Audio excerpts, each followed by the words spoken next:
Welcome to Pagan Coffee Talk. If you enjoy our content, please consider donating and following our socials.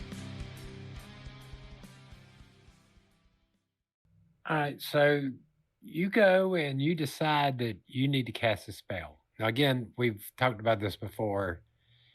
In our arsenal of stuff, spells are like the last tool that we use, Right. right? It's a last resort.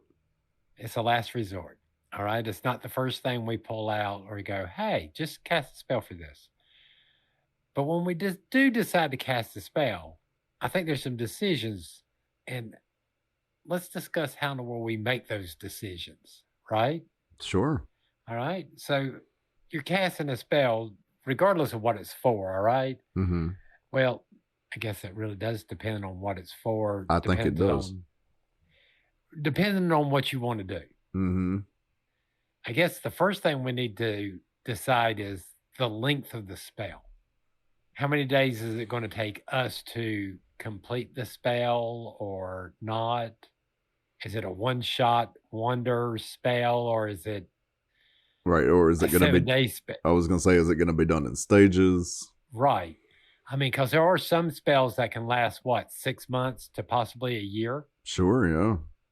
To some extent, and well, I was going to say, I think when it comes to that, I think that's a personal decision.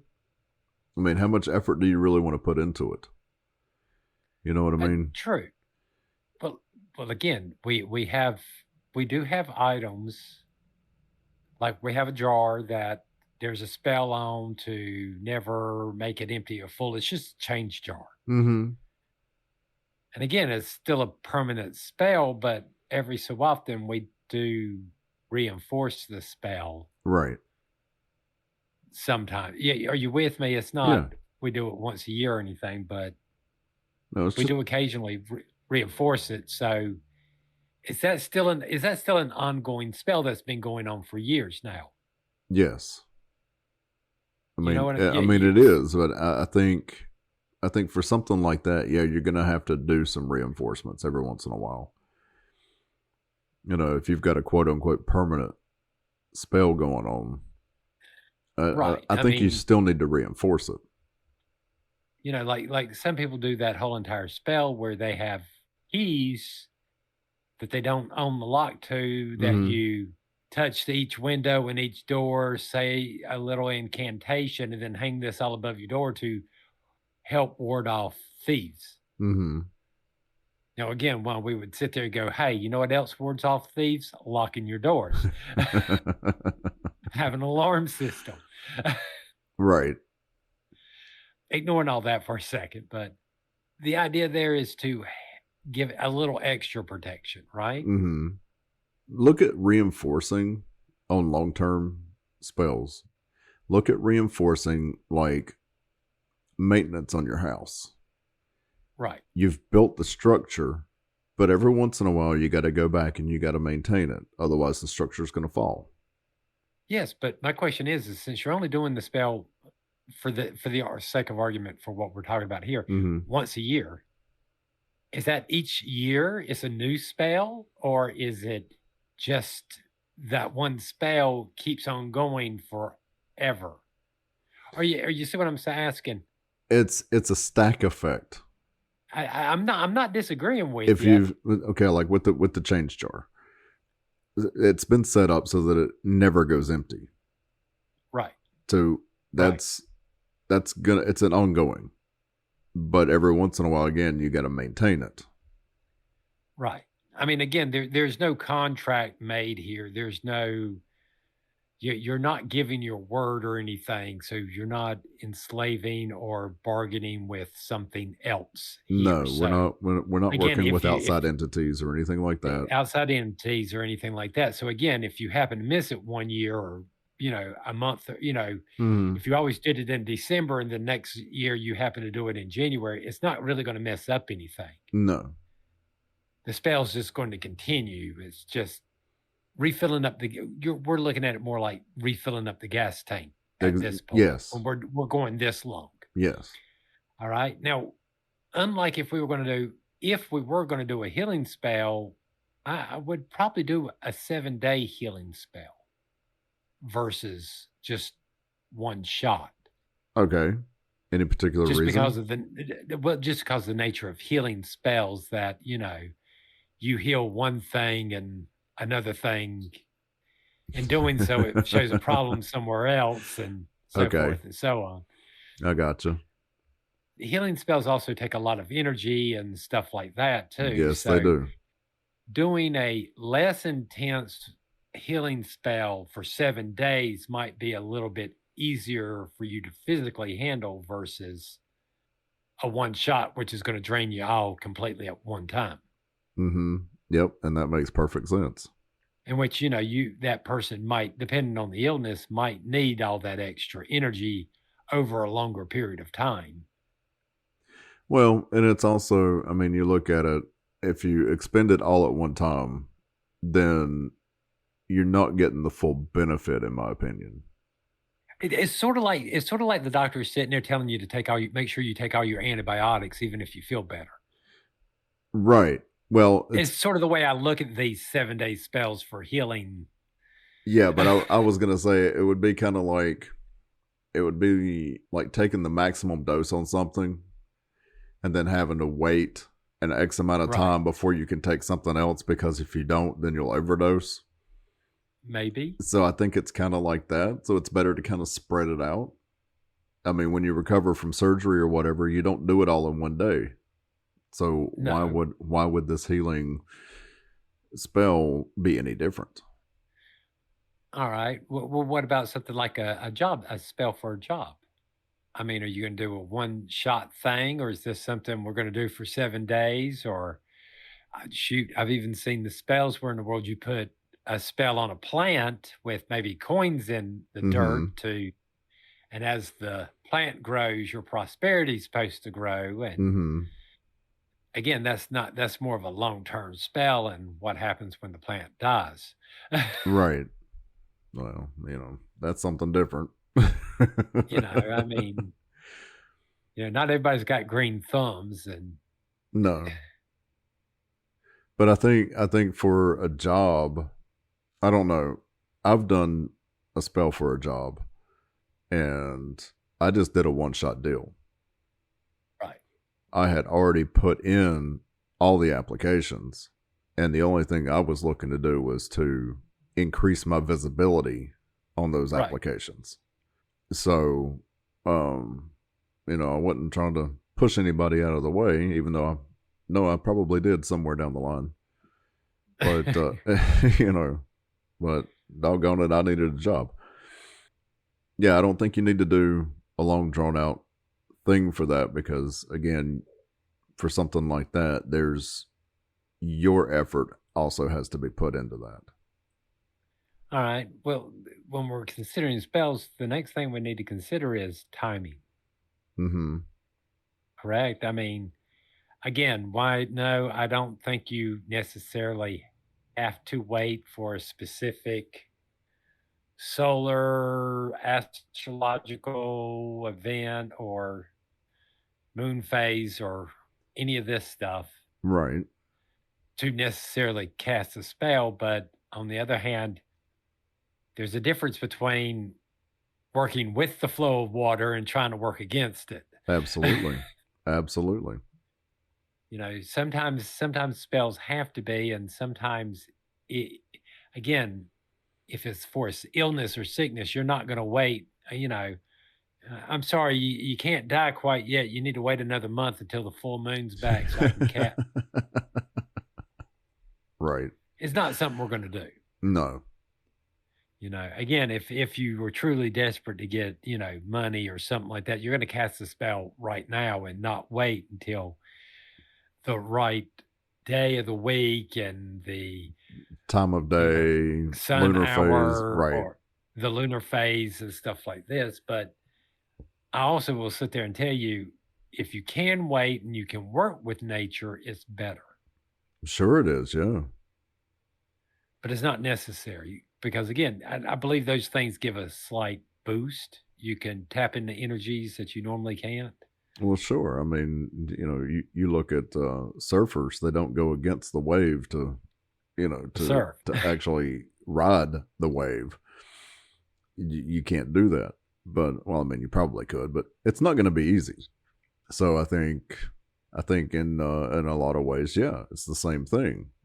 It's always easier and it flows better when you're working with nature. right? So, When you work again, with it.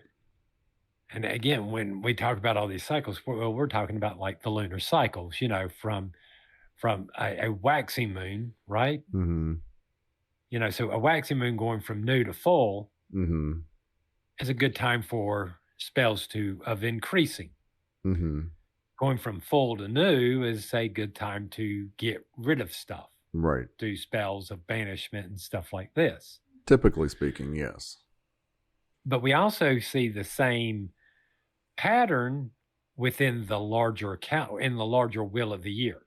So, like, anything after Samhain is considered the dark half of the year, and this is a good time to do those spells to get rid of stuff, even without the moon's influence. Mm-hmm. Regardless of the moon's influence, that dark time or the winter time and the fall time is a good time to get rid of stuff. And if you are doing it with getting rid of stuff during that time, along with the timing it with the moon going from full to new, you get double the boost, sort of. Right. And of course, the same thing can be said for the summertime and going from full, right? Right, from new to full, yeah. And again, I'm not sitting there telling people don't sit up there and look up the planetary hours or don't use them. I'm just saying, if you got the time and the patience to do that, great. Mm-hmm. But I think I've done it for one spell Mm-hmm. in my whole entire life where it had to be done between this time and this time. And I was doing it for 7 days and I had to calculate each single day Each where I was day, in yeah. the right planetary hour. Mm-hmm. Now, how do we do that? No, just to ask, do you remember how to do that? How to calculate the planetary hours? I don't offhand, but I'm If sure if there's I plenty of remember information out there. if I remember correctly, and you can tell me if this sounds right, you take the hours of daylight Mm-hmm. and divide it by the number of planets, which are 12, or the 12 zodiacs, or the planets, or by the 9 planets, I believe, and because the planetary hours do not match up with clock hours. They're not just 60 minutes long. They can be longer or shorter than that, depending on the length of the day. Hang on. Yes, we're going to cut out the part where we're doing research in the middle of. I know. All right. Find sunrise and find sunset. Okay. So you look up your sunrise and sunset for the right. exact location of where you are. Right. Right. You need the length of day for your location. So then you divide your daylight into 12 equal parts. Same thing for night. Right. Each day of the week is ruled by a planet. The first hour after sunrise is always ruled by that planet. So then you follow the Chaldean order: Saturn, Jupiter, Mars, Sun, Venus, Mercury, and the Moon. And then you repeat it. Right, because again, the length of day can keep on repeating over and over, and as long as you got daylight. Right. Because again, the length of day changes over the year, so that changes how long one planetary hour is. Exactly. All right, and then the same thing at night, because again, when the night starts to lengthen, it changes and makes them longer or shorter accordingly. Yes.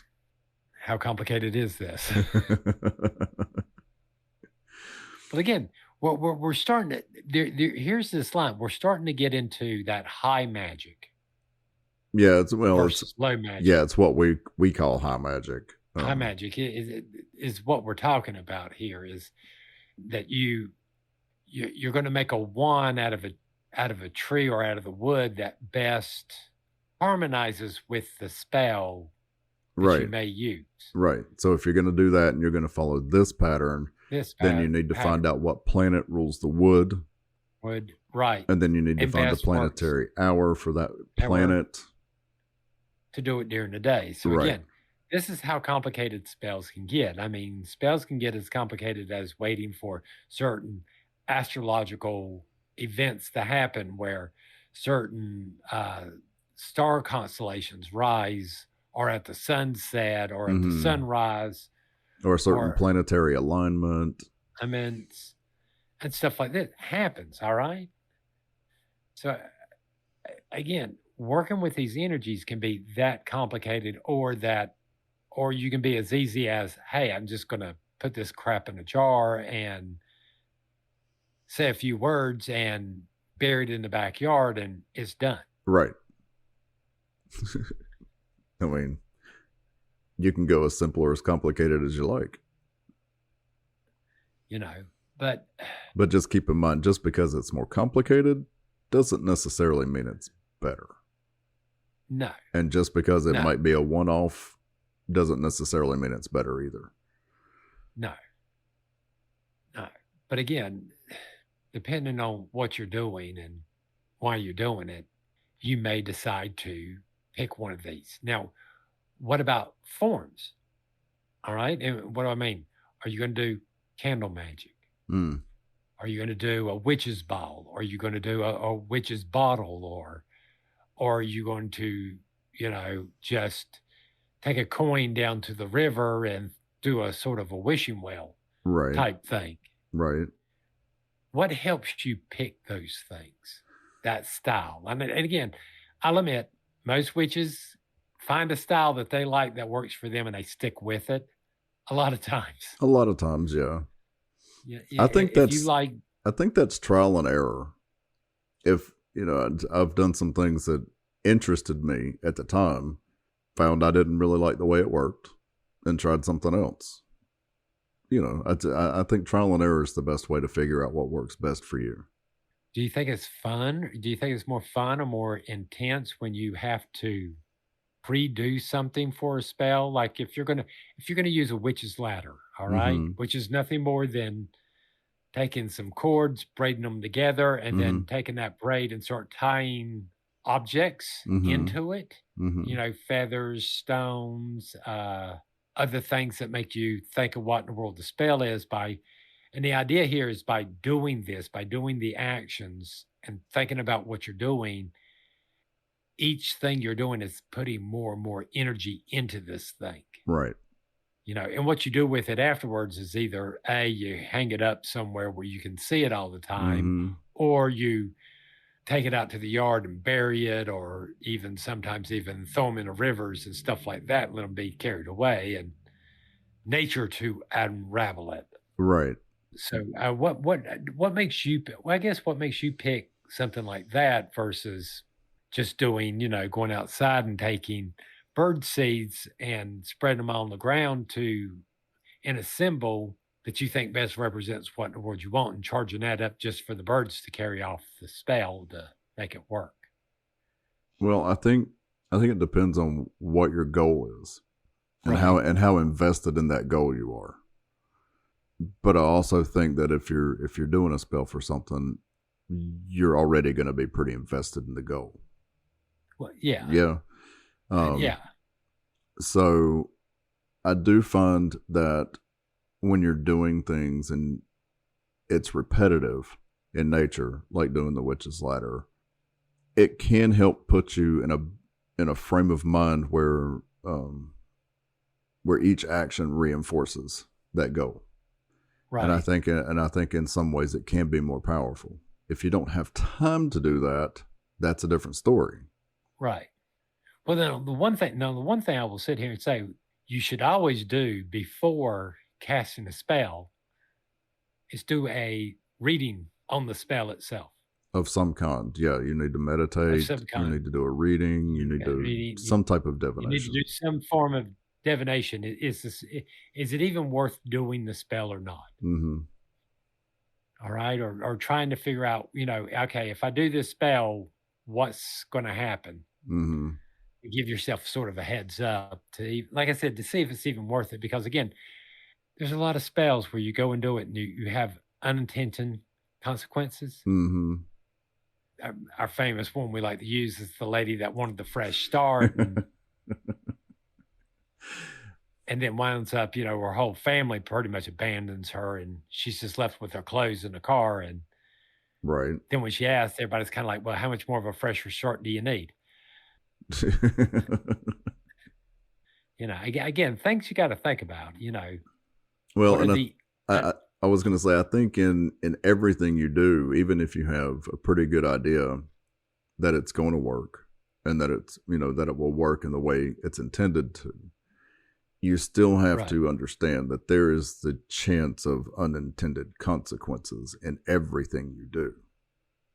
Well, again, we talked. Well, you just said it earlier. You do a spell for a job. We believe it just puts your resume just on top of everybody else's. Mm-hmm. That's just as qualifying as you are. Mm-hmm. Doing a spell for a job you're not qualified to do might get you the job, but it's sure not going to keep you the job. Right. Again, you still have to do your part. Right. The whole entire thought there is you're out there, you're putting out in applications. Nobody's going to come to your door and go knock, knock, knock. Hey, I got this $100,000 job. I came just to track you down. It doesn't happen. No. Not in today's world. You got to be one of those highly intelligent, super geniuses. Probably. Which none of us are. So what else can we talk about when it comes to spells? I know we don't teach spell work and blah, blah, blah and all this, but we don't tell people not to use spells either. And we tend not to teach them because, again, there's 50,000 books out there. Now, we will teach magic theory, how we think it works, but that's about it. Yeah. I think we've covered the biggies. Right. I mean, and again, if you're going out there just to cast a spell every day, like, hey, I'm working out, I don't think it actually works that way. Oh, you mean like a different one every day? Like a 7-day challenge? People were doing, for a while there, like during, I think, COVID, I kept on seeing a lot of the spell-a-days. Mm-hmm. Somebody kept on doing one spell a day, every day for like a year. And I'm like, okay, no. Doing this is not helpful. Well, that's spreading yourself really thin. Yes. You've got too much energy that's divided in so many different directions. It's nearly and you got possibility of spells conflicting with other spells and exactly. So so forth and so on. And how do you know it didn't work because you cast a spell that just does the complete opposite of what you just did? Mm-hmm. Because you're too busy trying to cast the spell instead of thinking about what you're doing, right, and why. Mm-hmm. So I think that's an important thing to remember as well. What can't a spell do? Are spells? Do you believe spells are just completely 100% all the time? Again, I've said this before. I've never seen a spell or anything that's going to make the Earth start to rotate backwards. Right. There's not too many spells that I know of that's going to get rid of a mountain. Right. They're not gonna work against the laws of physics or anything like that. Spells are not a cure-all. They can't fix everything. No, they can't. Healing spells, while is great, at some point the healing spells don't work anymore just because it's that time. Right. There are limitations on spells. Right. But again, you hear a lot of these people talking, they're like, oh, it doesn't really seem that way. They sort of skirt around that issue a lot of times, or they pretend like it doesn't, that limit isn't there at some point. No, I think you do have to recognize that there is a limit to everything that we do. So right. Well, again, you may cast a spell to find love, but it doesn't help that you're not dating anyone or trying to date anyone. Right. So. Well, like I said, for most spells, I think there's a bit of effort that has to be placed on your part, or I should say on the caster's part. Right.